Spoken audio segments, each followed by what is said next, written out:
welcome, ladies and gentlemen all over the world. It is your boy, Kurt, one of the Runway Boys, and this is Travel Talk TV.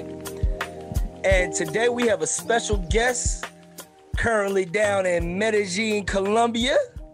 My brother, Mr. ItsJClyde. What's going on, brother? What's going on, man? It's all good this way. What it's looking like with you? Man, I just got back from Brazil yesterday. A little jet lag, but you know, the show must go on. So I know. Keep everything moving. So first off, thanks for being on the show. I know it's been a little rough getting us connected and doing everything, but we finally got it together. So we've been trying this for a minute. Yeah, but I wanted to get some input from you. Basically, as being somebody else that travels to South America, you know, you move around between Colombia and Brazil a lot. So we're gonna touch a little bit on, you know, both subjects today, options as far as people going down south to South America. But first off, let everybody know who you are. Tell us a little bit about yourself. You know, floor is yours, brother. Okay, yeah. First off, my name's Jay. Well, I go by JClyde. That's what on all the social media and YouTube. My name is ItsJClyde on YouTube, Instagram, Twitter, everywhere. It's JClyde. Originally from Mississippi, went to college at University of Alabama. So I know I got to apologize to you for what we did to Ohio State last week. I'm still gonna wear that scarlet and gray, though, you know. I know, man. I know. And I currently live in Tampa, Florida right now, man. So I've been down there in Tampa, Florida since 2004. So that's pretty much like home now when I'm not traveling so much. So yeah, I started this little travel game in 2007. Went to Rio de Janeiro the first time in 2007. Ain't been the same since, man. Just keeping these passport stamps trying to get out, man. Man, it's you know how many times I've heard that. I've been down to either Colombia or Brazil, and I ain't been the same since, man. You know, that's pretty common to hear. No doubt. As far as on that. All right, so you said you started traveling in 2007. So was 2007 to Brazil, was that your first trip international, or you been doing some stuff before that? I did. Yeah, I did like some little family trips and stuff when I was younger, like before they started requiring passports to go everywhere. Like I've been to like the Bahamas before, like little basic like Bahamas type trips, Canada. But like my first like international trip, like as a adult, was in 2007 to Rio de Janeiro. And that was a family trip too, man. Like I didn't know anything about Rio de Janeiro, bro. Like we typically went on family trips like every other year or so. So like it was like a group of us, like aunties, uncles, mom, dad, like probably about 13, 14 of us. And they always collaborated and came up with like destinations. And everybody was like, hey, let's go to Rio de Janeiro. And like I said, this was back in 2007 during the heyday times. And like I said, I didn't know anything about Rio. I was just like, okay, yeah, let's go. And once I went there, I hadn't been the same since. Ain't been the same since, man. I'm in the same boat, man. Actually, I think it was like it was 2001. 2001, I had the opportunity to go to Brazil. And for some reason, I was just like, nah, I'm not going to go. So I decided not to go. And then through my military career and everything, I met up with a guy. He was from South Africa, I think. And this guy told me, yo, man, you got to check out Brazil. And he kept nagging me. And in 2011, I eventually went, man. And I'm in the same boat you are in, man. I can tell. Ain't been the same since. That's how we linked up, man. We linked up through the Brazil connection, man. Because I remember just seeing on various like Facebook groups and stuff like that, I would always see. It's funny how I first encountered like these Runway Boys hats, because I would always see like you posting stuff in the pictures, and I was like, man, who is these cats down here running around Rio with these hats on, man? So like I didn't even know what was going on. I just kept seeing the pictures everywhere, and I was like, man, this dude down here trying to take over Rio, man. And I eventually I was like the hats look kind of cool, so I eventually like bought like a couple things. Like we had talked back and forth on on Facebook or whatnot. I was like, nah, man, this cat cool, man. So we linked up that way and finally had a chance to finally meet. What was that, in February when I was in Salvador for Salvador, Carnival? yeah. Yeah, we got the link up then, man. But nah, it's cool how you can meet up with like minds or whatnot on the internet these days. Absolutely, man. And I appreciate your support, man. I appreciate you supporting the brand, man.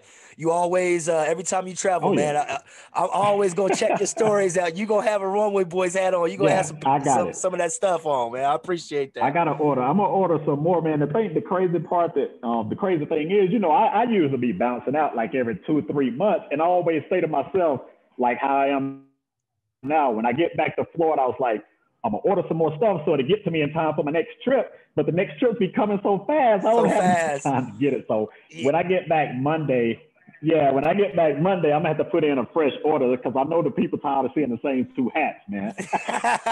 Man, but it seems like you're a travel veteran now. Where every time I see photos, man, you in some dope place, man, with the travel veteran hat on or your wing logo hat, man. On Instagram, they really, man, your photos with the wing logo hat you got on, man. A lot of people dig it, man. Yeah. So. Oh yeah, no doubt. Oh yeah, so we're gonna move on. So what do you love most about traveling? What would you say? For me, man, it's just being able to just be immersed in like a different culture, man. You know how it is. We've been in the United States our whole lives. You was in the military, so you probably got to bounce around a little bit. But just being able to get out and see different stuff, see different way of living, not just be all caught up in the entitled way that some might think in the United States, where it's just that way or no way, or we got the best way of living. And like once you start traveling, man, you see other stuff. You start realizing like it ain't all that we build it up to be back at home, man. You right.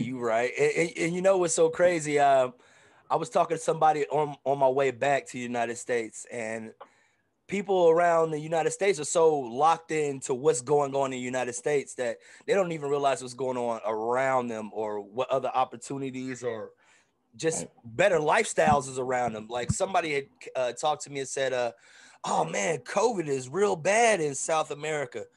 And I'm thinking like, yo, it's way worse in the United States. But, some people are just like so out of tune to what's going on. They think that, things that's going on here is just, all hunky-dory and it's the best. But it's a lot of stuff going on in other places that's way better. I get it. Yes. I get it every time, man. I get it every time because like I said, I started back like when they shut down all the borders or whatnot back in March. Like I finally went to Mexico. That was the first place I went in July, like because that was one of the few places I could find that was open, and we was actually supposed to link up down there. We didn't get a chance to link up in Mexico. So you'll know, you can attest to this. It's like every single restaurant, mall, everywhere you went, like they were checking your temperature, giving you hand sanitizer. I've been to Brazil a couple of times, same thing. Colombia, same thing. I'm telling you right now, in Tampa, I can walk in any restaurant, mall, it ain't nobody at the door checking temperatures and giving hand sanitizer at all. At all. Yeah, and it's like here in Medellin, everybody is wearing a mask outside. Like it's nobody outside not wearing a mask, period. Yeah, absolutely. I just came back from Salvador, like I said yesterday, and there from the time I got there in late December till going on right now until I left, everybody's wearing a mask on. You can't go in the mall without getting your temperature checked. You got to have a mask on the whole time. Only time you really not wearing a mask is probably like when you're eating in a group and you're like, still got your 6 feet distance from other people. So that's about, like everybody down there, from what I've seen, they're doing a heck of a job and being more considerate to the people around them. I don't know about Colombia, so we're going to get into that next. But as far as Brazil goes, I'm sure there's pockets, you know that there's crazy folk down there that's got a party, they got to turn up. They not going to wear a mask. But for the most part, if you go walk around during the day, people wearing masks and, taking care of themselves. So no doubt. As far as now, so since we on the subject, you down in Colombia and we both got history in Brazil. I got a little bit of history in Colombia, but not as much as you do. And I haven't been to Medellin yet. I've been to Bogota and I've been to Cartagena. But what is it that draws you to Medellin, Colombia, where you've been frequenting a few times? And I came to Medellin, Colombia for the first time. Actually, my first time coming was in May of 2019, man. So I haven't even been coming that long of a time, but I've been here a lot of times. So I think this is my 8th trip here since May of 2019. And I mean, what drew me here, because like I said, I live in Florida, South Florida area. So getting to South America, Central America, Caribbean is pretty easy when you're coming from Florida. So I flew out of Fort Lauderdale to Miami typically, and the flight's only like 2 hours and 45 minutes, so it was close. I'd heard a lot of people talking about Medellin. I was kind of hesitant at first because I'm kind of like a beach and water guy. Like I like to be around the beach and the water, and Medellin is none of that. It's in the valley. It's surrounded by mountains. But I was like, I just want to change it up, man, and see a different type of landscape and different type of environment instead of the beach as always. So that's what drew me here. And like once I came, like the infrastructure was so dope, man, as far as like the Airbnb buildings are tight. And that's usually what I put up on my YouTube page or whatnot, is like the little Airbnb reviews. Like the Airbnb is a dope here. Like you pretty much, it's nighttime right now, but you pretty much got like a dope view pretty much anywhere that you're staying here. And it's pretty cool. It's like an international city. So as far as like food and cuisine and stuff, like I can pretty much get whatever I'm looking for as far as food to eat. So it's a pretty dope city, man. Yeah, I seen a video that you had posted. It looked like you was at a smorgasbord. It had like all kind of meats and it looked like a barbecue, like a Colombian barbecue or something, man. Yeah. So they got all types of food, man. That was I was actually just at like a regular little barbecue spot here, like over here in the local tourist area, man, and they had all types of meat on there, but no, it was good though. Hey, I'm like you, man. Like I'm a foodie. I know how you say you're a foodie, so I'm a foodie too. And like Medellin is definitely a foodie city, man. There's so many places to eat here, man.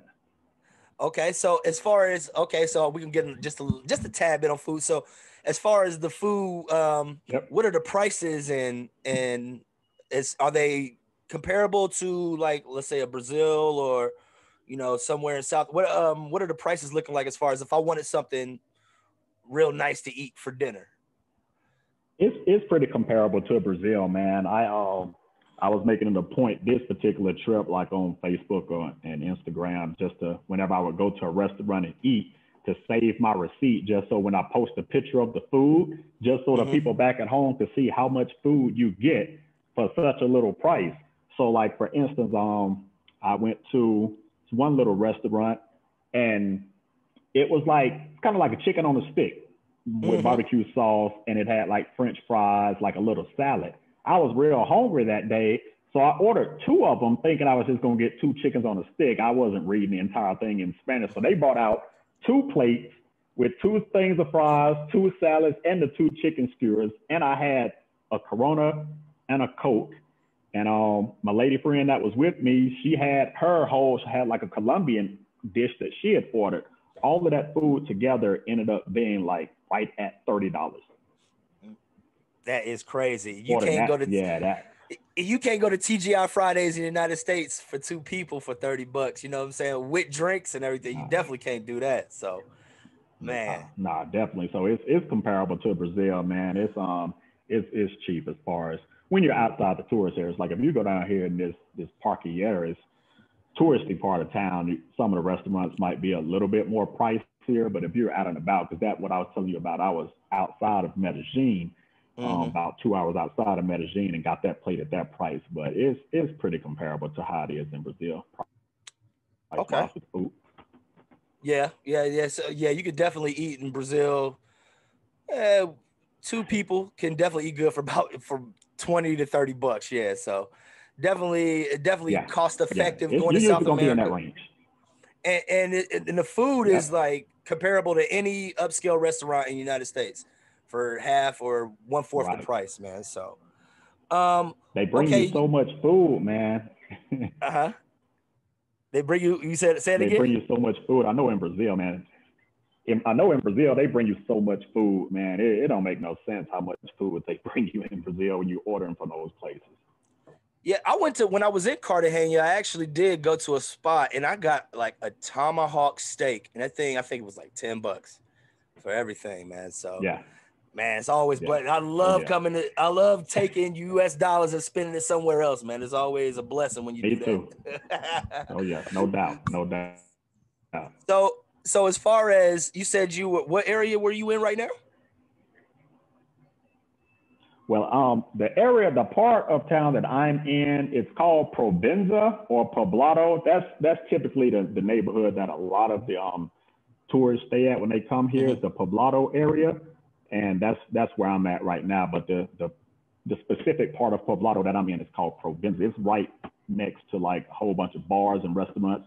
During normal times, I wouldn't even be able to do this interview in this kitchen right now because the place where I'm staying at, it's all kind of bars and stuff right next door, and it would be like super loud. But like right now, it's a little chill right now because they got like a little curfew coming up in a couple hours, so it's kind of Okay. mellow and out right now. But I'm in Provenza in the Poblado part of town.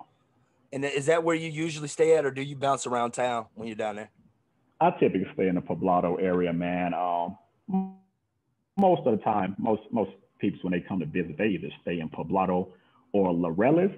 And Mm-hmm. Poblado is pretty cool because they got like a lot of nice Airbnbs, high-rise Airbnbs. The only downside of Poblado, they got some serious hills out here, man. It's super hilly because, like I said, we're in the mountains and valleys, so like you're dealing with a lot of hills when you're in Poblado versus when you're in the Laureles area.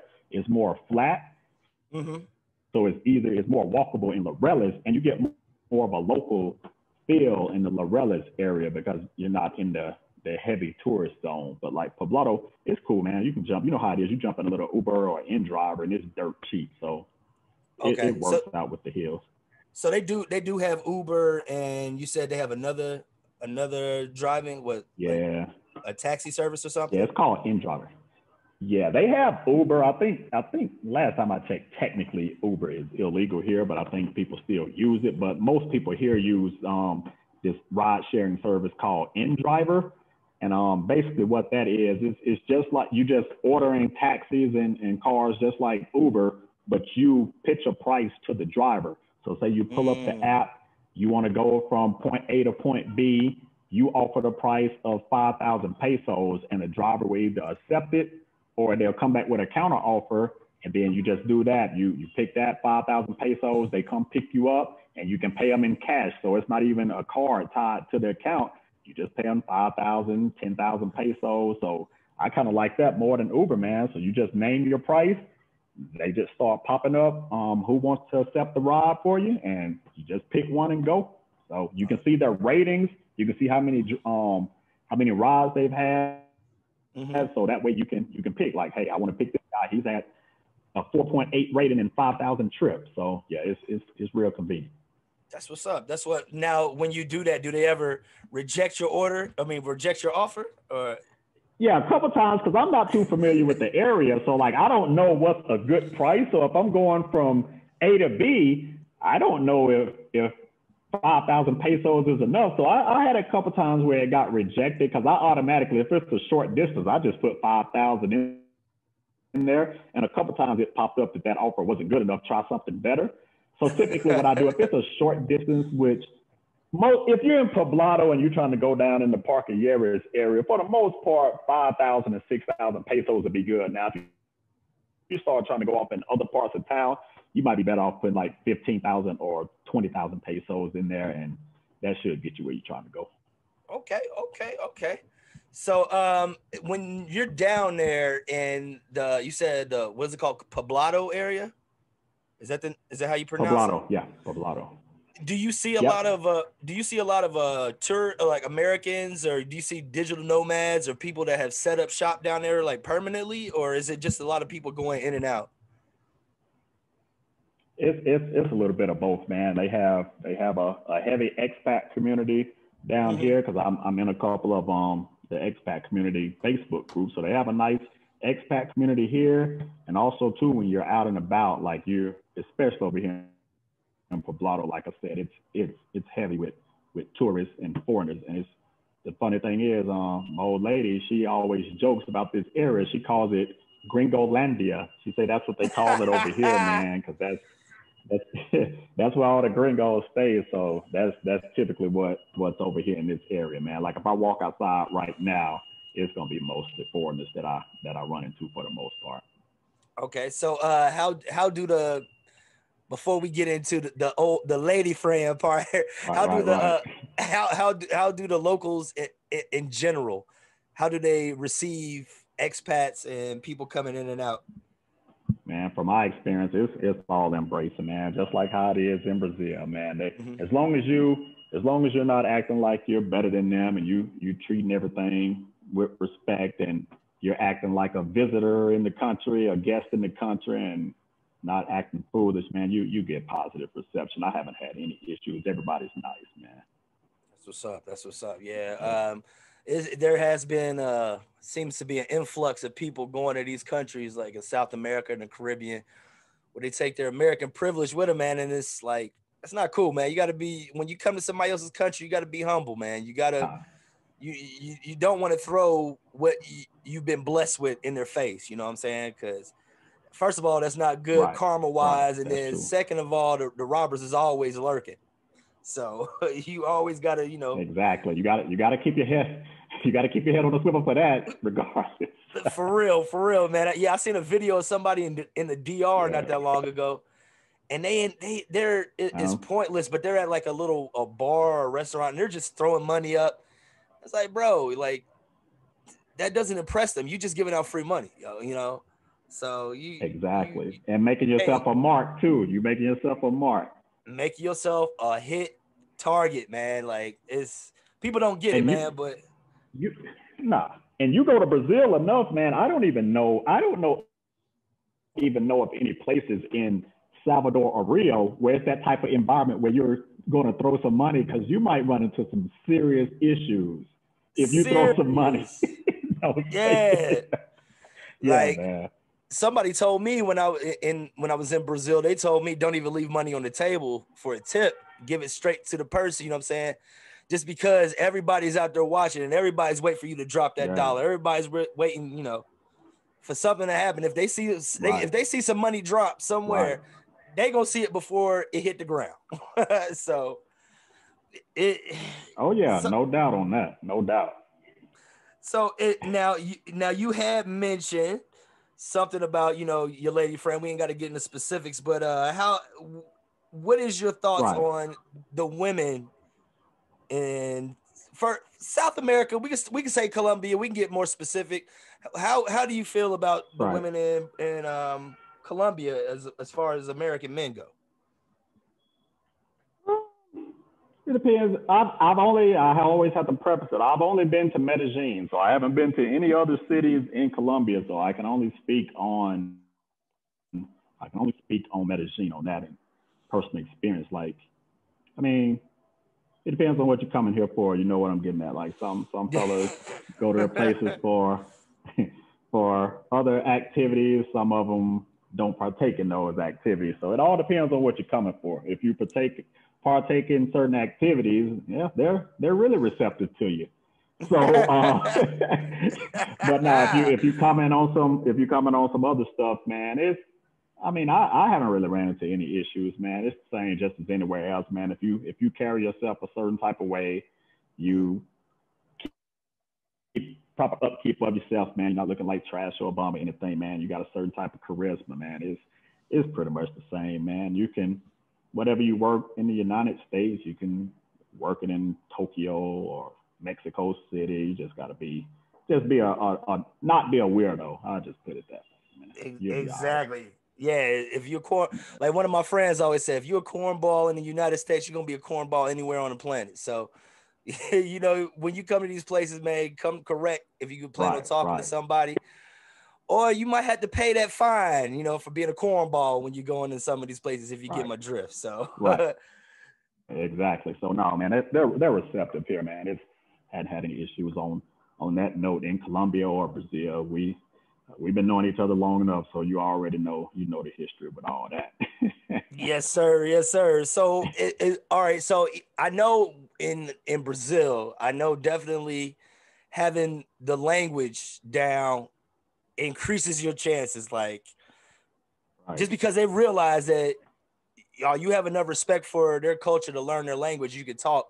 It chops down a lot of the right. barrier. Is it the same way in Colombia? Do you need to know Spanish in order to talk to, a local and them being real and being receptive and not treating you, giving Yeah, you the gringo treatment so much? yeah. It's the same way, man. That knowing a language goes a long way. I always joke with a couple of my other homies though that actually know how to speak like Portuguese and Spanish. Like, yeah, it's definitely a benefit. I'll never downplay the language part, but Mm-hmm. I don't really speak Portuguese or Spanish that well. Like I know a lot more Portuguese words than Spanish Mm-hmm. words just because I've been frequenting Brazil so much. But as far as being like conversational with it, I mean it's I know a lot of words. I can put the words together. They might not make correct grammar sense, but they pretty much Mm-hmm. know what I'm trying to say. So like you said, like you were saying earlier, like they do appreciate when you at least put the effort in, like not trying to go out and immediately lead with like the phone and the Google Translator app and things like that. If you at least putting in the effort, that does help. Now I'm not going to sit here and make it seem like it's all peaches and cream. Like you're not just gonna just walk up to like some regular chicks, not knowing how to speak the language and just pull them. It don't really work like that nowhere. Yeah. So you kind of have to do some pregame, and if that language barrier, that's typically what I use. Like meet them, talk to them ahead of time before I get there. That way you at least build chemistry. So that way Mm-hmm. the language barrier, they already know about the language barrier and it's not as bad. Like I couldn't imagine, especially if you're somewhere like Salvador Bahia or Rio and you just out on the beach and you try to go walk up to a lady and you don't speak any Portuguese and you trying to holler at her. That's gonna be kind of Yeah, weird, they man. gonna give you like that deer in the headlights look. Like, Yeah, I don't know yeah, what you're talking about. yeah, And yeah. That's and tough. so when I'm in Brazil, I do kind of get that kind of less of a gringo-y feel once I've been there and people have been familiar with my face down there. Hmm. Is that the same way with you? Are you starting to get are you starting to make friends with locals and things in Colombia? Um, I wouldn't. I'm cool with like the doorman here at this particular spot where I stay at because I've stayed here a few times, so like they definitely recognize. I got like a driver here that I use back and forth to the airport, so he's pretty cool. Met some of my lady friends, family and friends on this Mm-hmm. most recent trip, so I'm starting to expand it a little more, man. Like I said, I haven't been coming here that long, so Mm-hmm. I'm starting to broaden it out a little bit. I hadn't been coming here as long as I've been going to Brazil, so it's different.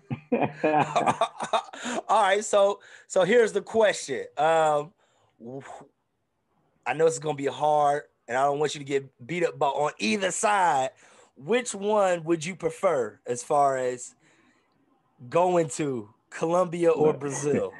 I knew that question was coming. I knew that question was coming because the first time I came to Colombia, man, like that was the question I was getting from everybody, whether it's on Facebook, YouTube, personal friends, like everybody, because they knew I was like Brazil all the way through. So they were like, which one you like better? And I have to be honest with you, man, not to even avoid your question. It all depends on what category we're talking about, man. Because like I'm telling you, like what 2007, so I was 13 years going to Brazil. I've probably been to Mm-hmm. Brazil 17, 18 times. Yep. But like, no, like Medellin grew on me, man. Cause like I said, it just depends on the category. So it's like, as far as like infrastructure, and when I say Brazil, I'm mainly talking about Rio and Salvador. Those are two places I've been. Uh-huh. I've also been to Sao Paulo, but it wasn't that long. But as Mm-hmm. far as like infrastructure, like I like the infrastructure here better in Colombia, man. As far as the public transportation with the metro, it runs straight through the city. So as long as you're close to a metro station, I guess that's what you call it, the little different stopping points. As long as you're Yeah. close to one of those, it runs straight. I think that's north and south through the city. So I can pretty much touch any part of Medellin that I want to on the metro. Like I was saying before, the Airbnbs here to me are much better than the ones in Rio and Salvador. Like I've stayed in nice places in both, but like, you know how the buildings are there in Brazil, how they kind of look, the outsides look older, but like the insides can be hit or miss. The insides can be older, or you might have an owner that made the inside look good. Here, all of these Airbnbs are nice. And I heard that the reason why these Airbnbs and all these high rises, but I don't want to touch that topic. You know what Colombia's history is. Yeah. So they had an influx of money to be able to have all these nice high rises and stuff. And Brazil wasn't really quite known for dealing with that. So it's a different type of money thing. Oh yeah, definitely. When I was down in, I was in a couple years ago, I went to Bogota, and I actually went to Cartagena, but then I came back and spent a couple days in Bogota. And I was seeing BMWs out there, Mercedes, 3 Series. Yep. I mean, and it wasn't like a hit or miss. They were out there just like it was Miami, So you can honestly tell that money is coming through Colombia, all kinds of ways. I'm not sure what the big export import is, but it's not a broke country. It's not at all. I was telling my homeboy that just yesterday. I was like, man, just me walking over here in the area where I'm staying at now, and like I said, this is like a better part of Medellin that I'm staying at. Man, I was seeing Mercedes, BMWs, all these trucks. I saw a Ferrari. I've seen all of that, and I can promise you, I've seen Mercedes and stuff in Brazil, but all these other exotic cars, I hadn't really seen it there, man. So it's like I think said, I've seen a few Lambos. So just the infrastructure part, I like that about Colombia. Mm-hmm. Yeah. So it's like also too the proximity to the United States, that's a positive for Colombia. So I'm just going over the little positive part. So I mean, you know how it is. I see your journeys trying to get to Salvador from where you're from, and those are some hours, man. Right. It takes about 24 hours, almost 24 hours to get to, just because of the stops and everything. But yeah, you being in Florida, I was going to ask you that. Being in Florida, would you recommend, as far as, traveling somewhere short distance? Is that something that you could do on what I call, I only need a weekend trip? Or, how many days do you think that somebody needs down there? Yeah, and that's the thing too. I always have to catch myself since, like I said, I am in Florida, so it's kind of easy access. I have to try to take into account whenever I'm giving interviews or advice. Somebody might live out west or in the Midwest, so it might not be as close for them. But definitely, if it's something where you're trying to do a quick 3-day, 4-day trip, I would definitely say like you can try to check out Colombia. It's I don't know how the 3 or 4 day trip gonna work right now with these recent guidelines that went in place. But that's another story. But no, man, it's definitely cool, man. But I gotta get some positive for Brazil too. Now I can't just give just the Colombia positive. But to me, I love the Brazilian food, man. Like Brazilian food to me is, I find myself whenever I'm in Brazil, I'm not trying to eat any Subway, McDonald's. I'm not trying to eat any of that. Just give me the feijoada, the moqueca. I need all that Brazilian food, man, all of it. So the Brazilian food definitely is a hit for me versus the Colombian food. I don't really eat the Colombian food that much. I'm eating everything other than Colombian food when I'm here. Oh, really? Yeah, definitely. It's definitely more to do in Rio than it is in Medellin. Rio is so big, man. I still haven't done everything. I just went to Arraial de Cabo for the first time in the last year, and I've been going to Brazil forever, man. So it's definitely way more to do in Rio de Janeiro than Medellin. Like it's like Medellin is dope on nightlife, but as far as like all the other surrounding activities and things to do, it's not anywhere close to Rio. So, like, as far as you said, since Medellin doesn't have any beaches or anything, is the nightlife pretty much the highlight of Medellin, or is there stuff to do during the day as well? Or I mean, of course they have the little tours that you can take, man. But when I came here the first time in May, I pretty much went on all of those tours. So those are the types of tours where once you've done it, I'm not really just gonna try to go back and keep doing it unless I'm with someone and they haven't done it before. And of course, I'll tag along and go with them. But like the nightlife was like the key thing here. They had Miami type nightlife here, man. Just like bars and nightclubs everywhere, staying open super late, man, and the prices were dirt cheap. So the nightlife was definitely the part that drew me here. Because like I said, I can go to Miami or Las Vegas. It's going to cost a grip. Or I could catch the 2.5-hour flight here, get sections and bottles and all that, and it costs a fraction of the price. So the nightlife was definitely a positive here in Medellin, man. So it's a little different right now with what's going on, but hopefully they'll get back to it. okay, so with the curfew going on down there right now, is it are they still doing nightlife, or is it just basically see what's going on during the day, and once that curfew hit, is what time is the curfew down there right now? Yeah, I can touch that point for you. So when I first got here, my first 5 days here, the city was on the quarantine, and I'm talking about from Friday night at 8 p.m. until Tuesday morning at 5 a.m. You couldn't even go outside and do anything. What? So they had straight quarantine for my first Friday, Saturday, Sunday, Monday, the first 5 days, straight quarantine. Now I did break quarantine that Saturday night. I don't advise people to do it. I don't advise people to do it. A lady friend's brother had a birthday party at his girlfriend's little apartment. It was like a little small family gathering, maybe like 8 or 9 people. So we ended up leaving my Airbnb and going to that. And it was probably 8 o'clock, 9 o'clock at night, and like the streets were empty, man. Like the only cars that were out were the taxis and the little guys on the little motorbikes that were delivering like food and grocery and stuff. And like we went from this one side of the city to the other side, man, and it was quick. So as long as you don't go through any police stops, you're good. Because I heard that the fine, if you get caught out breaking quarantine, I heard that the fine was like 900,000 pesos. So I want to say that that's close to like $300. So like most of the Colombians ain't trying to risk that. So, but yeah, I think the fine is like 900,000 pesos. But the crazy part about that, as we were approaching like the apartment where we were going, we saw like the police had a roadblock set up. And I was like, man, you got to be kidding me. I was like, this is my first day here. I'm about to get caught out here and catch this 900,000 peso fine.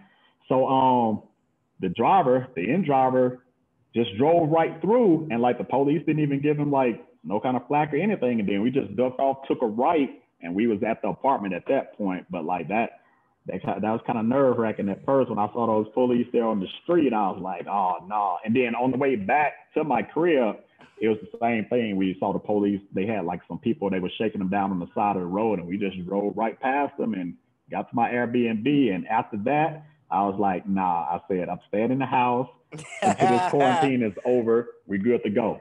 So like now it's nightly curfew from like 10 o'clock at night to 5 in the morning. Now they did have a quarantine last weekend too, but I took a weekend trip to Guatupe, which is like 2.5 hours outside of Medellin, and they weren't under those strict quarantine orders. So I was quarantined my first weekend here. The second weekend, I didn't have to deal with the quarantine because I went to another town and they only had curfew. So at least we were able to be out and about during the day.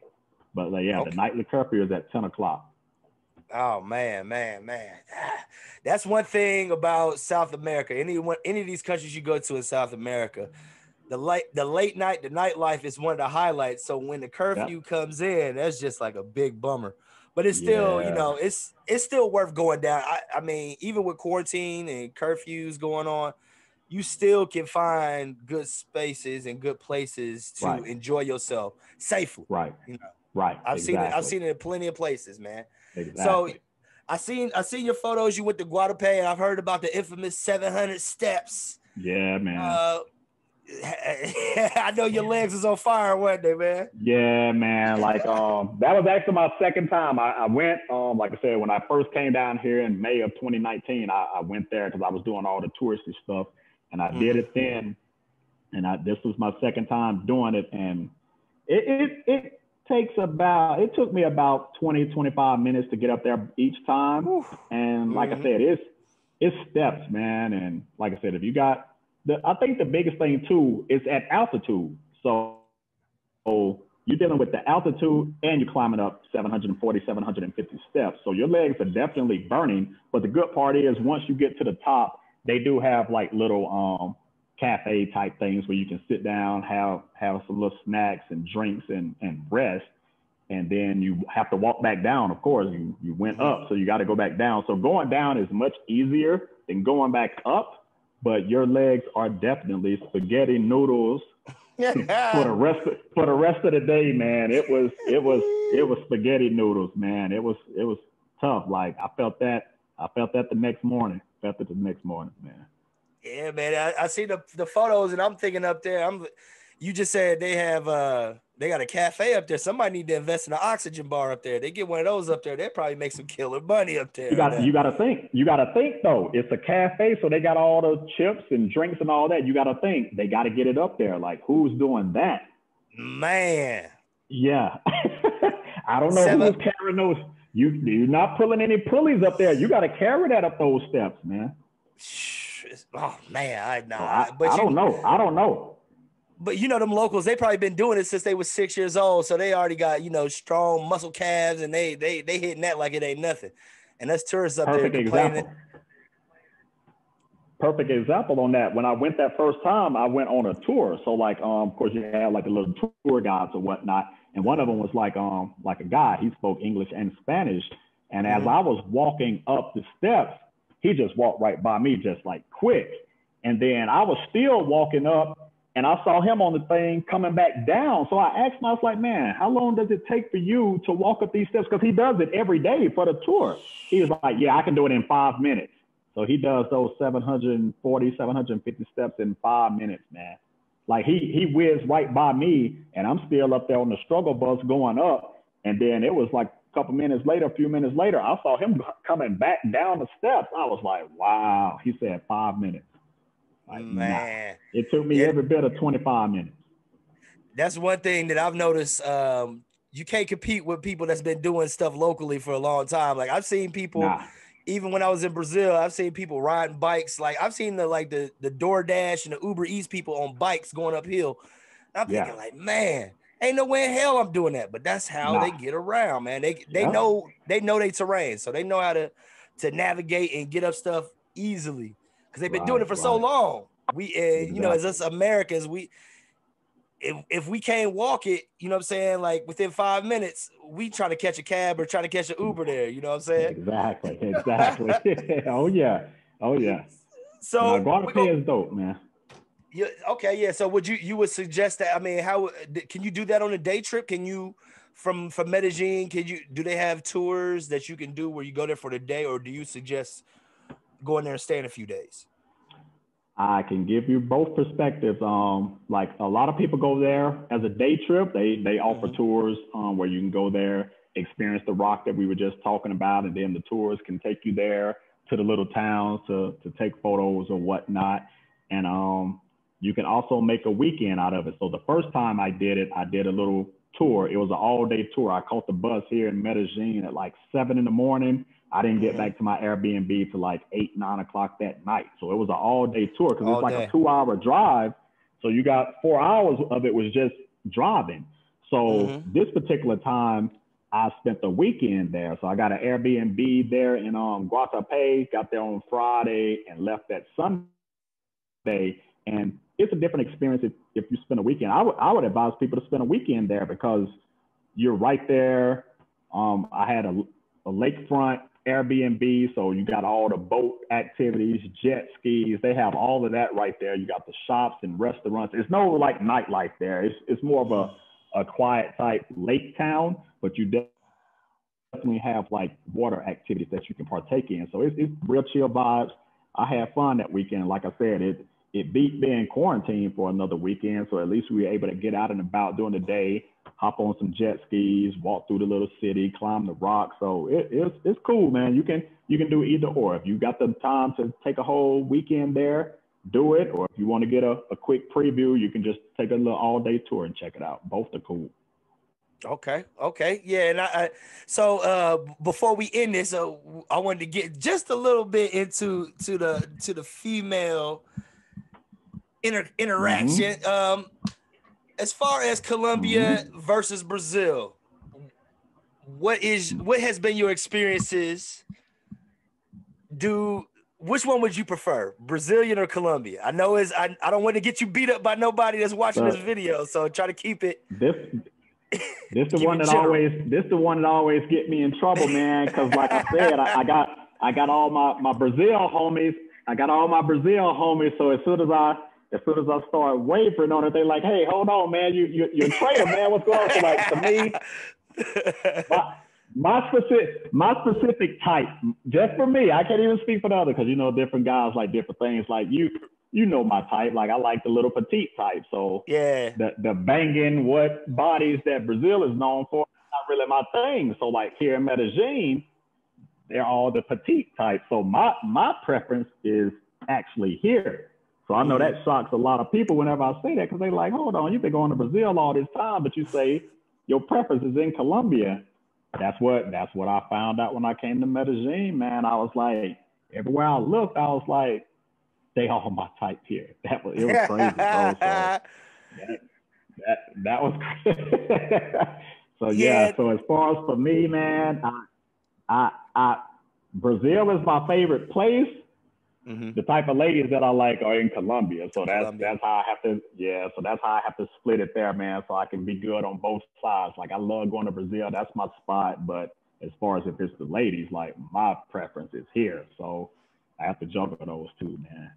Okay. Yeah. Like you said, it's personal preference, and like, you're right. You go to Brazil, there are a lot of women that are, thick-thiyed and, right. A nice curvy figure, yeah. A nice curvy figure. You do have your petites and that too, but yeah, from what I've seen, also when I went to Cartagena, the body structure is more of a petite, more of a slimmer. They don't have the humongous thighs and the round butts like like Brazil. They have them, have them there, but it's not as common. Right. Of course. Yeah, so that's definitely there's definitely a contrast, but both countries have beautiful women. Don't get me wrong, exactly. like you say, it's just based on preference. So so you got to when it really comes down to, when I say Brazil and Colombia, it really comes down to, like, you can't base it on one factor. You got to base it on your preferences, your travel time. I mean, because when I go to Brazil, I'm not going for 2 or 3 days. It's just not feasible. You can't. No, it's just because by the time you get down there and get comfortable and doing everything, and Brazil gonna party you out, I mean, 2 days is not enough, really. So you got definitely when you come into Brazil, you got to come with a little bit more time. Colombia, definitely. Even for me being in Ohio, it is pretty easy for me to get to Colombia. They got a Spirit airline flight that goes from, I think, Fort Lauderdale straight down. I think I can get there in like 4 or 5 hours. So in the proximity. Yep. So that definitely does play a factor. And like you said, just depends on your preference as a man. If you're looking for that type of vibe, or that type of if you're looking for a relationship. Now, me, I'm one of the type that's against, going down there running the dollar, but I have learned to actually, give some space to those brothers that actually do that. Let them do their own thing, because no doubt.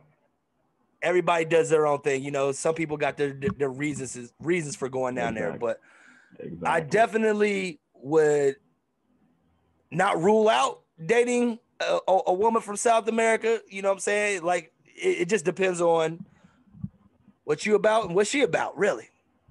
So.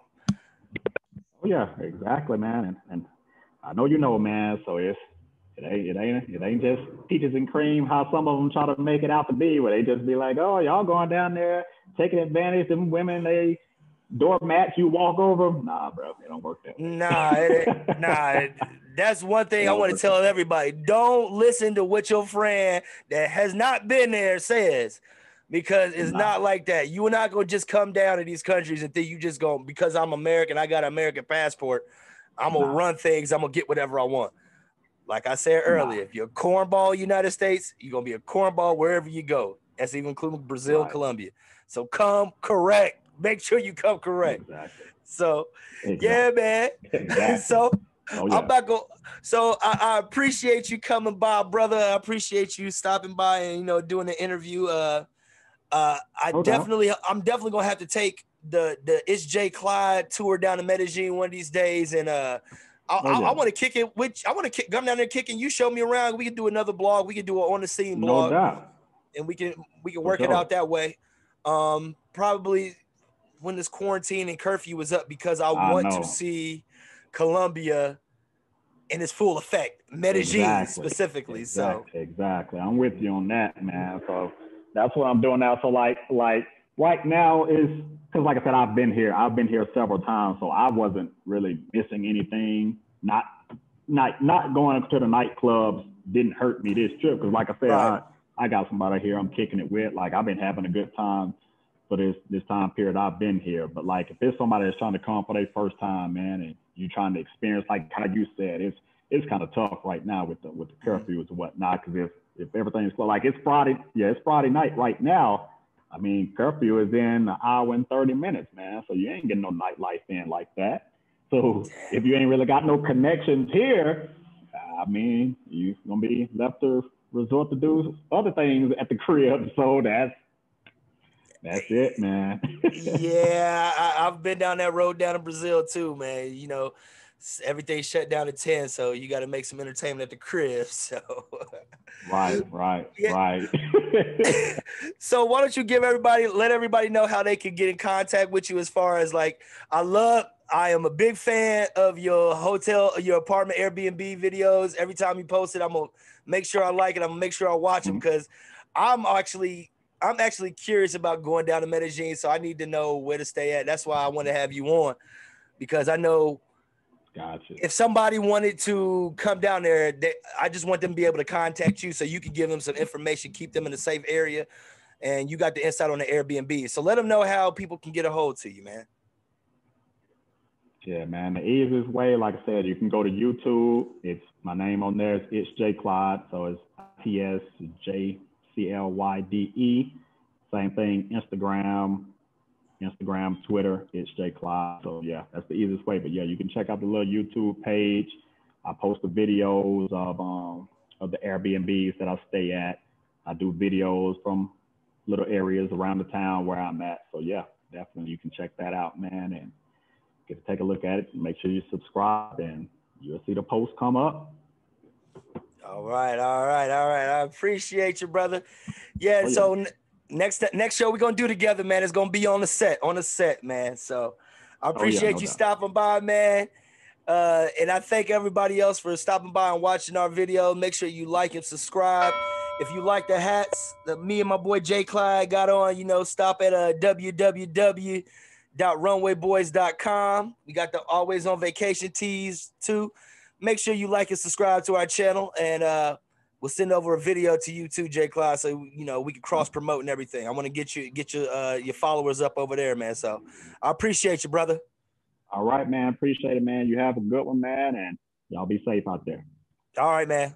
Peace. Right, this is Runway Boys Travel Talk TV. We out.